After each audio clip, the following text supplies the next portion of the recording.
So we want to check the size of a GitHub repo, and we are going to do that in a few clicks without needing to install any browser extensions or anything like that, just with some few clicks on our browser. Now, before doing that, you need to understand that this doesn't work for repositories that are private.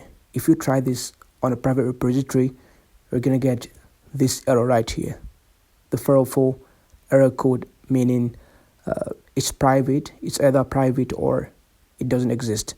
I don't know why GitHub chose to use 404 instead of 403, but you get the point. So don't try this on a private repository. You need to make sure it's public. And here we are. So here's the structure of the URL: api.github.com/repos/the creator of the repo / the specific name of the actual repo. Now let's see this in action.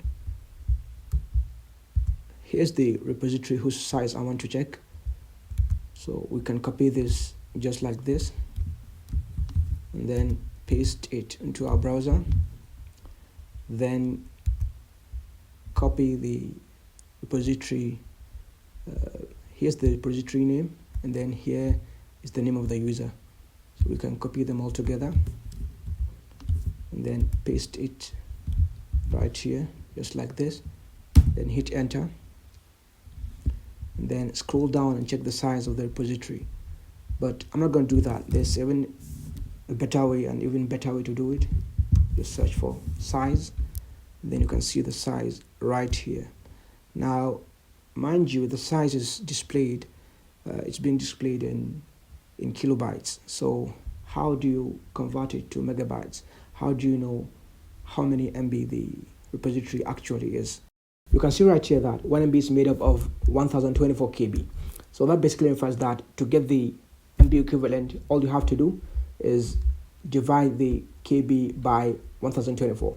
So let's assume we have this amount of KB and we want to get the MB. So all we have to do is divide the number by 1024. That is 330 MB approximately. Now in our case, we have this number of KB. So all we have to do is come into Google, then this divided by 1024. Hit enter, and then we have 33.